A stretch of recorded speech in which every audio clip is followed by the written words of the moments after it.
Sous vos acclamations, je vais passer à Gabriel. Alors qu'il approche à Gabriel du Seigneur.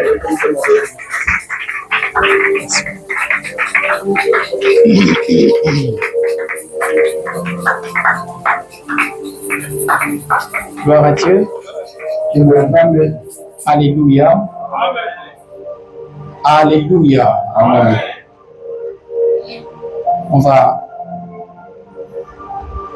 J'aimerais avant d'aller très loin, avant de se mettre même, j'aimerais rendre grâce à Dieu pour la vie de chacun de nous en Seigneur. Dieu nous a fait grâce, nous sommes là. Et c'est un privilège de la part du Seigneur. Alors, je t'ai béni, toi qui es là. Et je te souhaite bonne soirée. L'Éternel nous fera énormément du bien. Et je rends grâce à Dieu pour les personnes qui sont venues avec moi. Les hommes et femmes des dieux extraordinaires. Est-ce qu'on peut acclamer pour eux? Pour le Seigneur. Et je dis merci aussi à l'homme des dieux, le prophète, pour le privilège et la grâce de nous choisir aujourd'hui afin d'apporter la parole, tout en sachant que nous sommes en train d'organiser notre méga croisade. Ça s'est jamais fait à Bungu, mais je vous informe que ça sera terrible. Amen ne me convainc pas comme si c'est pas toi qui l'organise.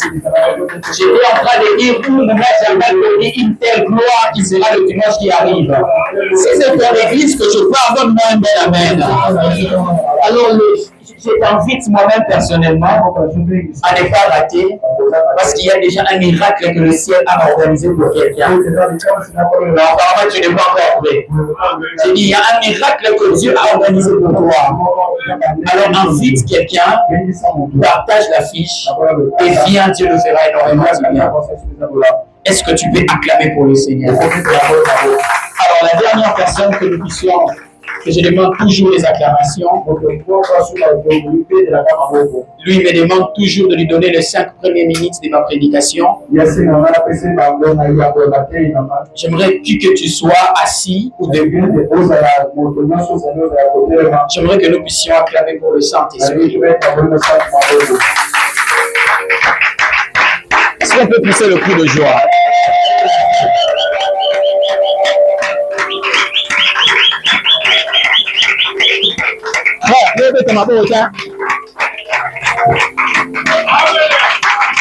C'est son culte. Est-ce qu'on peut acclamer pour le Saint-Esprit?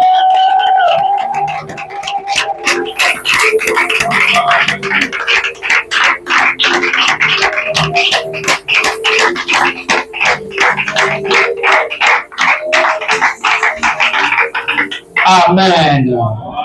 Jésus ne change pas. Jésus ne change pas. Alléluia. Jésus ne change pas. Il est mon sauveur. Il est toujours le même. Jésus ne change. Chantons Alléluia. Chantons Alléluia. Alléluia. Chantons Alléluia. Il est mon sauveur. Il est toujours le même. Jésus ne change.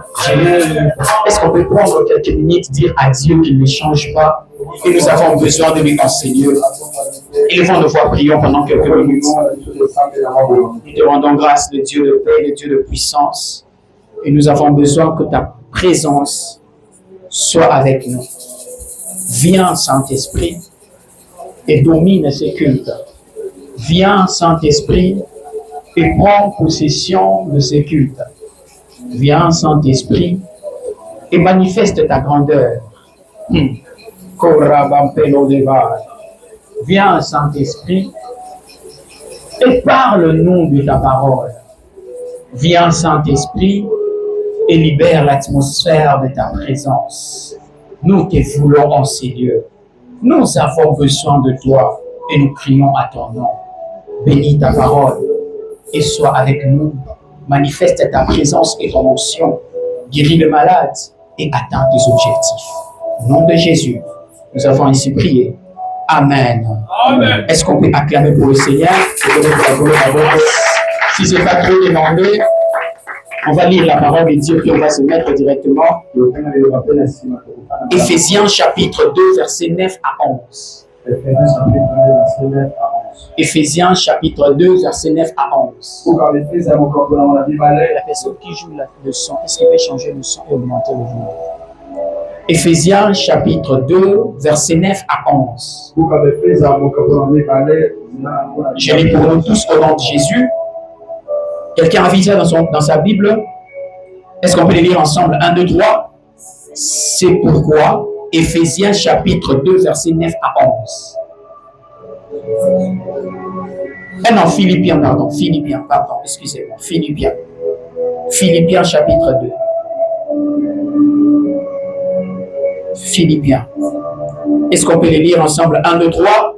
C'est pourquoi Dieu l'a souverainement élevé et il lui a donné le nom qui est au-dessus de tous les noms, afin qu'au nom de Jésus, tous genoux fléchissent dans les cieux, sur la terre et sous la terre. Est-ce qu'on peut répondre ça? Afin qu'au nom de Jésus, tous genoux fléchissent.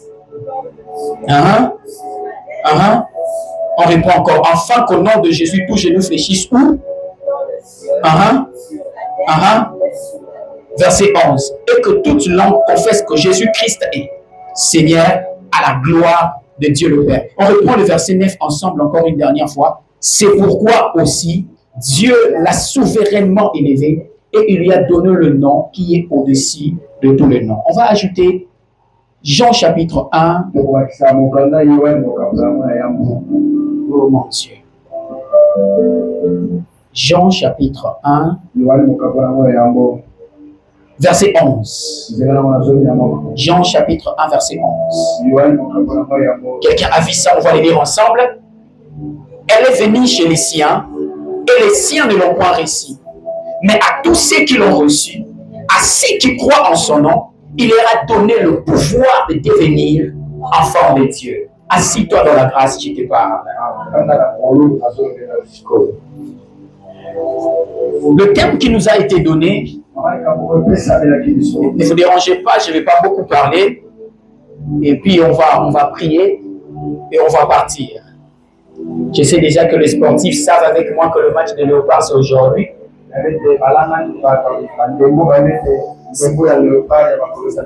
C'est pas un péché d'aller regarder le match.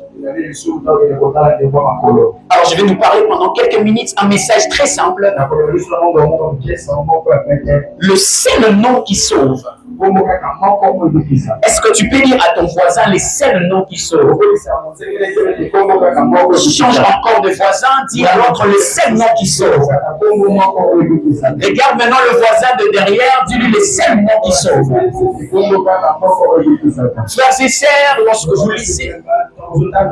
vous lisez dans la Bible, il y a plusieurs choses qui se passent. Et moi personnellement, parmi les livres que j'aime beaucoup dans la parole de Dieu, j'aime les épîtres de Paul et Romains.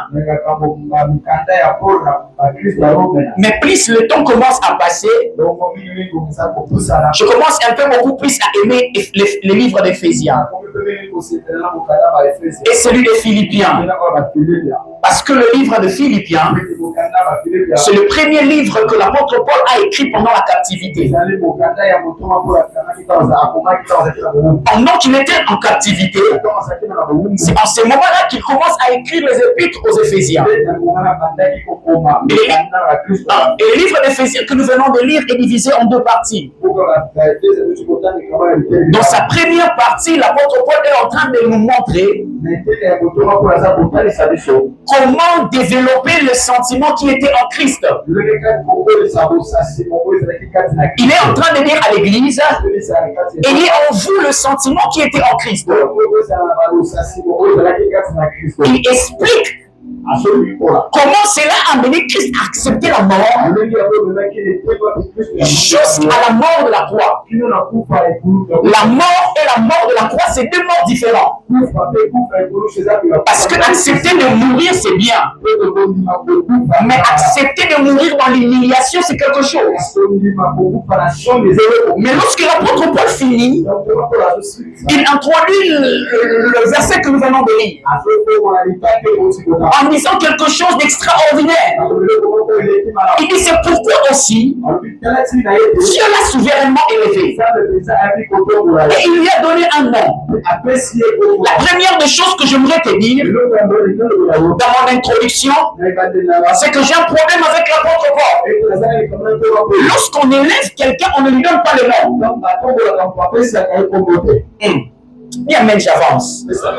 Lorsqu'on dit aujourd'hui que Dieu veut élever ma sœur, on ne va pas lui donner un nom. L'élévation selon le monde n'est pas d'abord quelque chose qui est lié au nom. Parce que Jésus portait déjà un nom. Mais comment Dieu doit élever Jésus au lieu de lui donner la position au-dessus de Hérode, au lieu de lui donner la position au-dessus de celle de sa génération, Dieu décide d'élever Jésus en lui donnant un nom. C'est quelque chose qui nous dérange. Parce qu'il faut comprendre que le nom joue un rôle dans le monde spirituel comme dans le monde physique. Alléluia. Alléluia. Alléluia. Ainsi, frères et sœurs, Dieu décide de donner le nom à Christ. Mais j'aimerais vous parler ici dans mon introduction sur les 5 choses qui sont liées au nom. Numéro 1, ce que le nom est un élément d'identification. Lorsqu'on donne à quelqu'un un nom, on veut montrer son identité. Dans tes pièces d'identité, au-delà d'avoir ton visage, il y a ton nom. Parce que le nom est un élément d'identification. Deuxièmement, le nom est un élément de présentation. Vous pouvez être ici, sur la terre, disons ça comme ça. Tout le monde ne sera pas appelé Dieu donné. Il y aura des Mariam. Il y aura aussi des Marie. Pourquoi? Parce que le nom est un élément qui te représente. Dans le monde spirituel, le nom est un élément qui te représente. Ainsi, vous pouvez voir dans les incantations, lorsqu'on cite seulement le nom d'une personne, la personne peut répondre présent ou apparaître. Pourquoi? Parce que le nom est un élément de représentation. Dis à ton voisin le nom. Dis-lui le nom est un élément de représentation. Ainsi, vous pouvez le voir dans l'histoire de la Bible. Dans l'Ancien Testament comme dans le Nouveau Testament. Les Israélites ou encore les Juifs, ils avaient 3 raisons qui donnaient le nom aux enfants. Si tu vois Moïse, qu'on l'appelle Moïse, ou encore Judas, ou encore Iban, leur nom était lié à 3 choses. Numéro 1, on donnait le nom par rapport aux circonstances de naissance. Vous connaissez l'histoire de Ichabod. Lorsque l'enfant naît pendant que l'arche a été prise, on donne le nom de l'enfant Ichabod. La gloire est bannie. Il y a plusieurs exemples que vous connaissez. Deuxièmement, on donnait naissance à l'enfant. On donnait le nom par la révélation que Dieu donnait aux parents. Les cas de Jean-Baptiste. Troisièmement, on donnait aussi le nom aux enfants par rapport à ce que l'enfant allait devenir. Alléluia. Vous savez, la prédication a souvent un côté de documentaire. Au début, là, on est en train de vous mettre dans le contexte avant d'aller dans le vif des sujets. Dis à ton voisin, on a commencé. Alors, je disais, troisièmement, c'est dans ce que l'enfant allait devenir. Donc, le nom pouvait être l'élément pour nous faire comprendre qui tu seras dans le futur. Alléluia. Alléluia. Amen. Alléluia. Alors, lorsqu'on observe dans la Bible, toutes ces personnes qui ont reçu le nom, et nous, notre terme qui s'intitule le seul nom qui sauve, on le sait tous qu'il est question du nom de Jésus. Mais la question à se poser, pourquoi le nom de Jésus est le nom qui sauve? Parce que chez le bouddhisme ou encore les musulmans, ils te parleront de leur Dieu sauveur. Les uns te parleront peut-être de Rahat ou Shiviva pour vous parler de leur Dieu qui les libère. Mais en quoi le nom de Jésus est le nom qui sauve? En quoi, lorsque tu sais le nom de Jésus, toi qui es d'abord un Congolais, deuxièmement, tu n'as pas encore mangé depuis le matin, mais lorsque tu invoques le nom de Jésus, tu es sauvé. Qu'est-ce qui est lié au nom de Jésus? Qu'est-ce qui fait en sorte que lorsqu'on mentionne cela dans le prière, qu'il y ait le résultat, qu'il y ait de l'exaucement de prière? La première des choses, c'est parce que le nom de Jésus vient du ciel. Alléluia. Le nom de Jésus est le nom qui sauve parce que ça vient du ciel. Dans l'ordre de la nomination, lorsqu'il est question de nommer quelque chose, il y a deux lois principales. Le loi de la nomination exige à ce que tout élément qui sort de l'invisible doit porter un nom. Tu ne peux pas sortir de l'invisible si tu n'as pas de nom dans le visible. Deuxième règle, c'est que celui qui nomme est supérieur aux choses qu'il a nommées. Voilà pourquoi, lorsque Dieu a créé le monde, il a placé Adam et il a commencé à emmener les animaux devant Adam. Pour que Adam commence à nommer les animaux. Parce que Adam était supérieur aux animaux. L'une des choses qui fait en sorte que le nom de Jésus soit supérieur à tout le nom, parce que c'est le nom qui vient du ciel. Depuis l'Ancien Testament, Dieu s'arrangeait toujours pour que les hommes ne donnent pas à Dieu le nom. Toutes les personnes dans la Bible qui ont donné à Dieu le nom, ça dépendait de la révélation de Dieu. Et non de la révélation de Dieu pour les hommes. Voilà pourquoi il a dit au départ, un enfant nous est né, et un fils nous est donné, on l'appellera Emmanuel. Dieu lui-même s'arrangeait à donner à Christ le nom pour que les hommes ne soient pas supérieurs à lui. Je voudrais dire à quelqu'un, le nom de Jésus sauve parce que ça vient du ciel. Et tout ce qui vient du ciel, l'ennemi ne peut pas le nier. Tout ce ce qui vient du ciel, l'ennemi ne peut pas la voir. Jean-Baptiste avait compris, a dit, un homme ne peut recevoir que ce qui vient du ciel. Écoute-moi ce soir. L'une des choses qui fait en sorte que ta bénédiction soit combattue, c'est que ça provient de ton âme. L'une des choses qui fait en sorte que ton mariage soit combattu, c'est que ça provient de ta voisine. Si tu reçois une bénédiction qui vient du ciel, la main de l'ennemi ne peut pas toucher à ça. Je lève la main, je prophétise sur cette personne que ton mariage provient d'en haut. Non, que ton mariage provient d'en haut. Que tes affaires viennent d'en haut. Je ne sais pas qui je parle, mais les 5 personnes qui me donnent amen. Que ton mariage vienne d'en haut. Tout ce qui vient du ciel, l'ennemi ne peut pas la voir. Tout ce qui vient d'en haut, la mort ne peut pas dominer. Tout ce qui vient du ciel, laisse que ton mariage vienne du ciel. Laisse que tes enfants viennent du ciel. Laisse que ton argent vienne du ciel. Parce que ce qui vient du ciel, l'ennemi ne peut pas la voir. L'ennemi ne peut pas le toucher. Il y a yoba na barosi mabamote. Il y a yo libala barosi mabamote.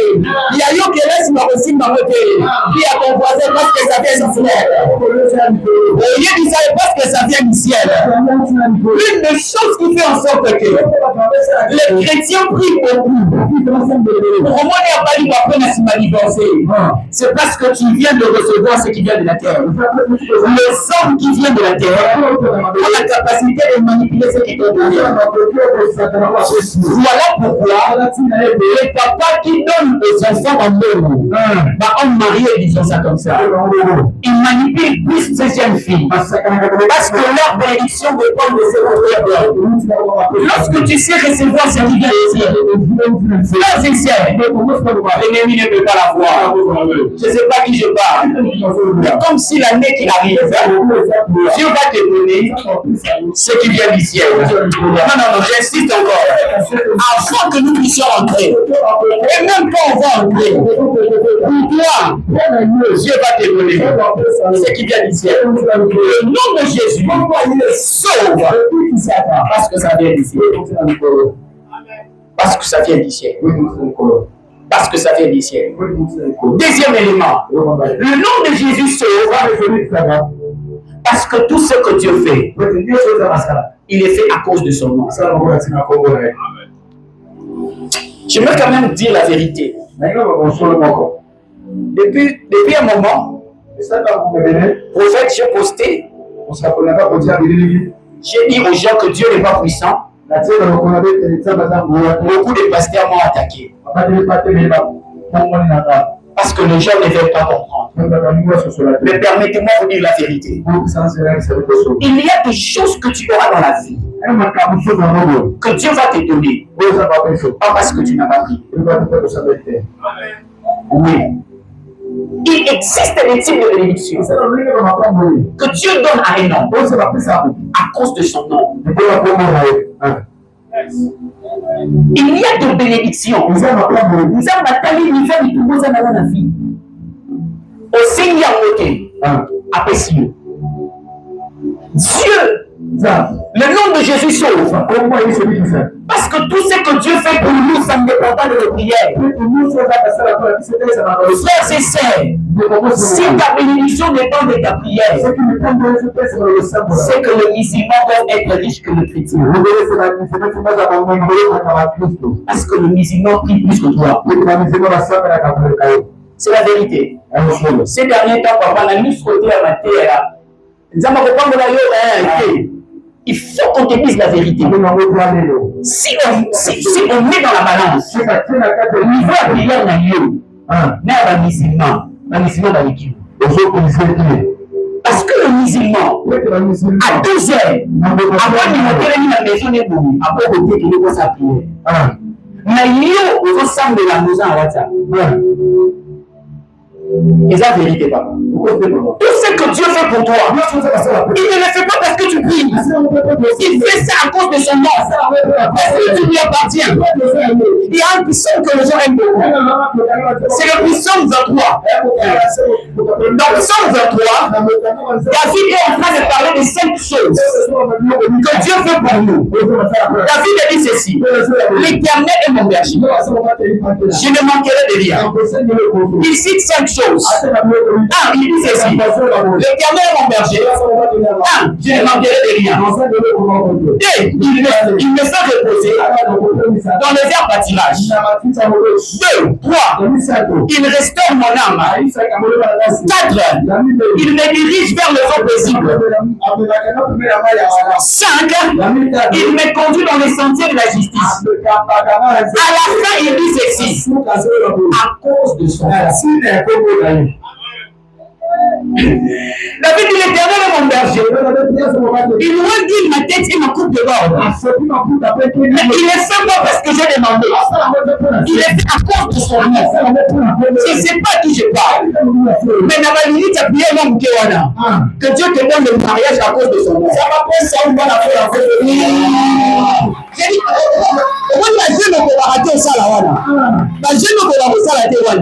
que Dieu te donne ce que tu demandes à faire. Frères et sœurs, je le dis toujours, je le répète. Marie n'a jamais prié pour être la mère de Jésus. Nulle part dans la Bible on a dit que Marie pria pour être la mère de Jésus. Mais Dieu lui-même a dit à Marie: tu as été choisi parmi plusieurs. J'ai pris Dieu à cause de son nom. Même lorsque tu ne vas pas prier pour tes enfants, que Dieu le garde à cause de son nom. Frères et sœurs, il faut arrêter pour la vie. Si on peut organiser la prière, c'est la continue. À cause de son nom. Arrêtez de penser que le roi dans l'autre ballon de le roi d'assemblée. Frère, à cause de son nom, il va te garder. Ça ne dépend pas de ta prière. C'est à cause de son nom. Je lis même un verset, j'ai compris. Dans Ésaïe, que Dieu pardonne nos péchés. Pas parce qu'on vient d'abord lui demander pardon, mais à cause de son nom. Ça c'est fort. C'est dans Ésaïe. À cause de son nom. La Bible dit ceci: si vous les chrétiens vous pensez que Dieu ne vous aime pas, vous êtes en retard. Il va le faire à cause de son nom. Tiens la main de ton voisin, dis-lui calmement ce que tu cherches. Dieu va te le donner à cause de son nom. Dis-lui bien ce que tu cherches. Dieu va te le donner à cause de son nom. Acclame pour le Seigneur.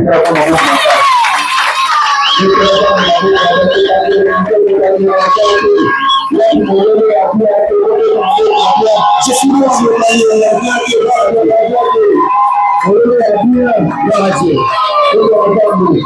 deuxième des choses, le nom de Jésus est le nom qui sauve, parce que son nom porte sa gloire. Le nom de Jésus est le nom qui sauve, parce que le nom de Jésus porte sa gloire. Tu vois, quand tu pries, quand tu dis le nom de Jésus, tu fais appel à la gloire. Je suis choqué. D'ailleurs, c'est la vérité. Souvent, les gens disent: Dieu partage sa gloire avec personne. Non, Dieu partage sa gloire avec personne. Oui, c'est la vérité. Mais c'est parce que vous ne comprenez pas. Il existe 3 dimensions de gloire.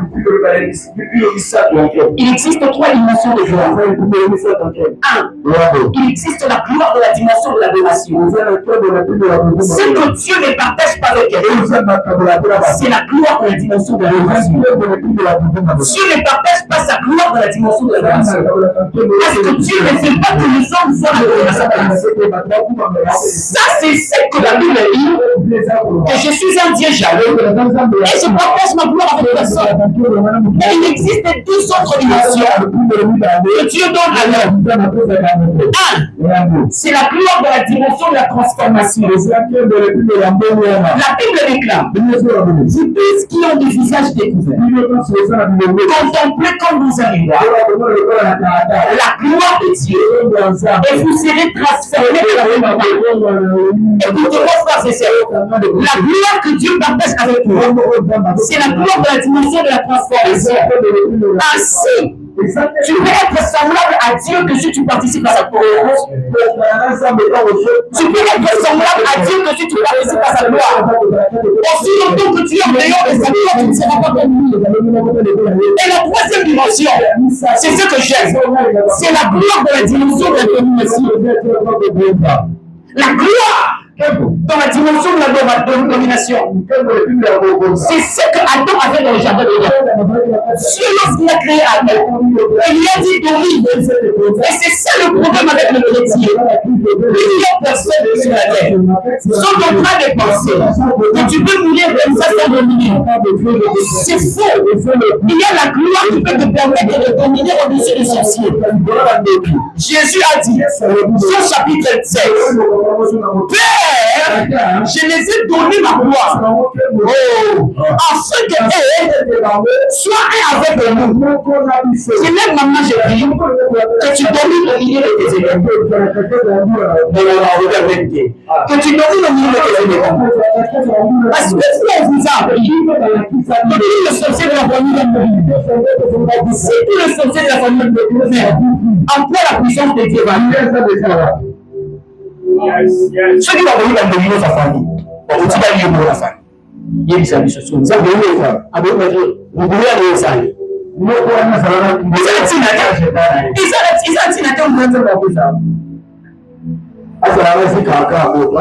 Jésus dit, tu l'as vu déclare, domine au milieu de tes ennemis. Écoutez-moi très bien. La responsabilité de Dieu n'est pas d'abord de tuer tes ennemis. C'est de t'élever au-dessus de tes ennemis. Pour qu'ils voient. Et ça, c'est ce qu'on appelle la domination. Dis avec moi, la gloire de la domination. C'est que nous,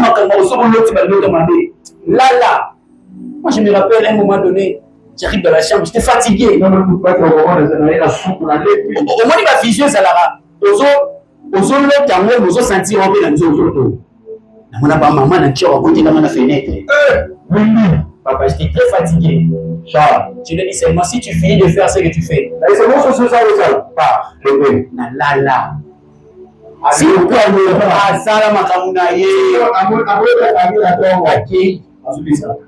c'est parce que toi tu penses que l'ennemi te fait peur.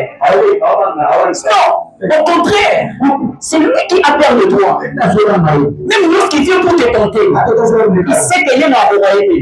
Mais non, et puis quand on me dit que là, Éphésiens chapitre 2. Nous sommes assis en Christ dans la gloire. Tu as la conscience de ta position spirituelle. Et ça n'a pas prié mon sous le salaire de la vie. Attendez, on s'en a dit, papa. Parce que tu sais ce que tu es dans le monde spirituel. Tu es participant à la gloire de Dieu. J'avance, j'ai fini rapidement. J'ai fini un service prophétique. Elle va venir me demander. Et ça m'a pas clé pour nous prophétiser. Est-ce que as-tu déjà rentré dans la porte? Ou pas encore? Et c'est nous Jésus. Non. Reçois d'abord Jésus. C'est la porte qui conduit au prophétique. J'ai fini ici pour vous dire deux choses à la fin. En posant cette question. Nous organisons des activités de prière comme celui-ci. Est-ce qu'aujourd'hui, notre Jésus est puissant? Disons-nous la vérité. Est-ce qu'aujourd'hui, dans nos cultes, dans nos séminaires, est-ce que notre Jésus est puissant? Il y a trop de théories à l'église. Excusez-moi, j'ai changé ma façon de prêcher. Je préfère te dire la vérité. Au lieu de te dire que tu seras béni, ou quand tu vas voyager, alors que tu n'as pas encore le passeport, pour avoir un passeport, il faut une année aux comment on appelle ça? La truc au nid. Ok, n'est-ce pas scanné? Si on a la formule, la même chose. Et on va mettre à ta 2 ans à Kisasa. Et puis après, tu viens dans un culte, moi je te dis ici que nous allons voyager au Minator. Pas dans mon second. C'est du mensonge. Est-ce qu'aujourd'hui dans le culte, il y a des gens qui viennent dans le culte afin qu'ils ne voient pas. On prie, on prophétise, mais ils rentrent comme ça. Il y a des gens qui viennent malades. On prie, on prophétise, ils rentrent comme ça. Est-ce que notre Jésus est poussé? Frères et sœurs, le nom de Jésus sauve. Quand les gens voient la puissance de Dieu se manifester, pas seulement celui de faire tomber, mais le résultat de la foi. Voici le miracle qui accompagnera sa vie. Pourquoi le nom de Jésus n'a plus d'efficacité avec nous? J'ai 2 réponses, on finit en prix. Réponse numéro 1. Parce qu'aujourd'hui, beaucoup sont christianisés sans être évangélisés. Ça, il faut que j'explique. Aujourd'hui, tout le monde commence à prier. Donc tout le monde est christianisé sans être évangélisé. Qui sont les chrétiens? On a dit dimanche.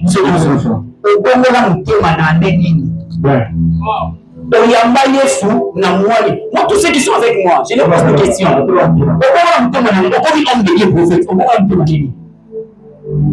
Parce que nous sommes dans la montre et dans le mouvement. Et nous pensons que le christianisme, c'est le mouvement.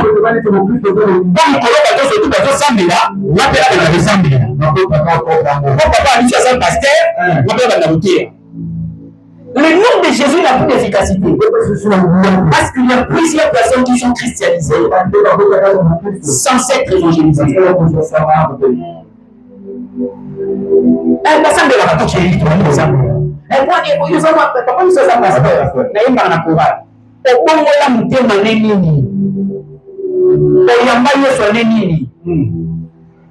Le problème qui fait en sorte que le nom de Jésus n'ait pas d'efficacité, c'est parce que les chrétiens sont dans le mouvement.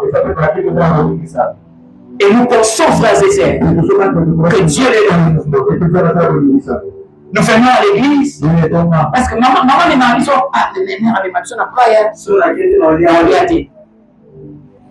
papa na l'autre qui nous ma bé mais comment faut nous le mouvement. Frères et sœurs, si moi je ne vous le dis pas,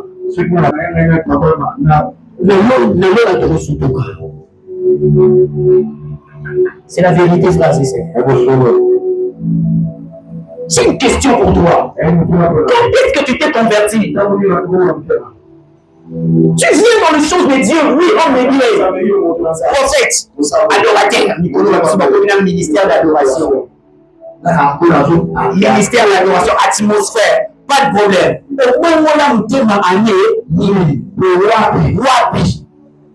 Et c'était comment? Le problème, le nom de Jésus n'a plus d'efficacité. Parce que nous sommes tous dans le mouvement. Pasteur Marcelo, ok. Prophète, frères et sœurs, on que certains chrétiens continuent la télé. Si on a même de ton voisin, pardon, ça c'est vraiment de tout mon cœur. J'aimerais que je le demande. Yaya, tout le monde a l'ingala, yaya. On a la moutema.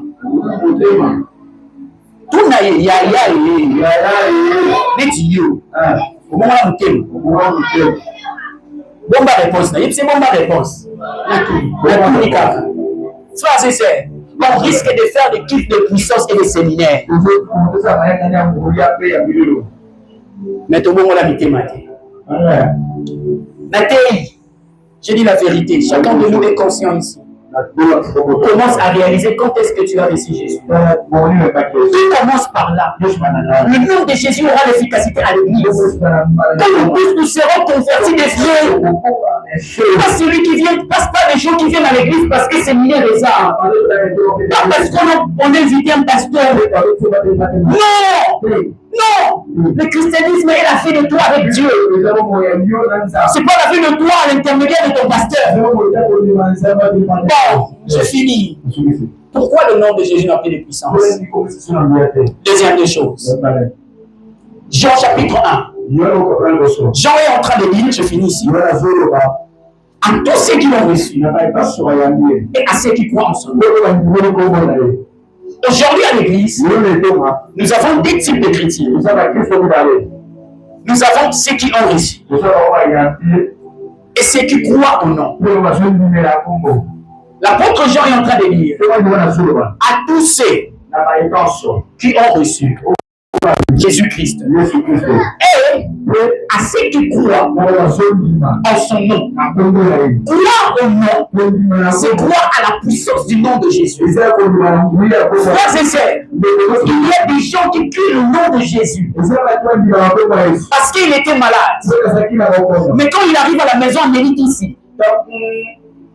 Mais pour lui, il ne croit pas à la puissance qui est dans le nom de Jésus. La capacité de guérir les malades, à la capacité de restaurer, à la capacité d'améliorer la vie, à la capacité de te donner la vie. Je ne sais pas le problème qui te dérange, mais je te le dis ce soir, que la puissance du nom de Jésus a la capacité de donner la vie. À mon nom, ils feront. La capacité de faire dans le christianisme commence lorsque tu crois à la puissance du nom de Jésus. Lorsque tu crois à la puissance du nom de Jésus. Et c'est cette puissance qui te donne le pouvoir de devenir. Donc, si tu étais pauvre, lorsque tu crois à la puissance, tu deviens riche. Lorsque tu étais malade, quand tu crois à la puissance, tu es guéri. Lorsque tu es pauvre, quand tu crois à la puissance, ça amène la transformation dans ta vie. Je lève ma main, je prophétise sur les 5 personnes qui étaient dans la même, que la vie au nom de Jésus. Je ne sais pas qui je parle, mais je prie Dieu ce soir, que par sa puissance de son nom, que ça amène la transformation dans ta vie. Est-ce que tu peux t'élever? J'étais en train de prophétiser pour la vie de quiconque me donne un bon amen, que le Dieu dans les cieux transforme ta maladie à la guérison. Les 5 personnes qui libèrent avec j'avance. Je prie au nom de Jésus, que là où la mort dominait, que la puissance du nom de Jésus donne la guérison. Je lève ma main, je prophétise. Là où il y avait la mort, que la vie de Dieu accède.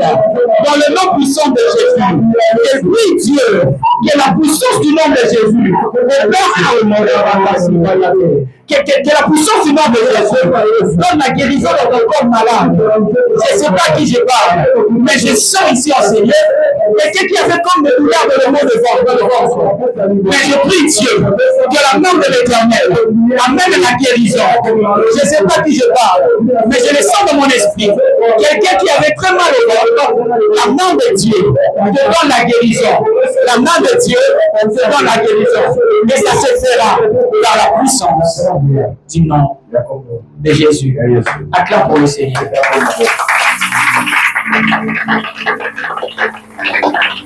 Acclame fort pour le Seigneur.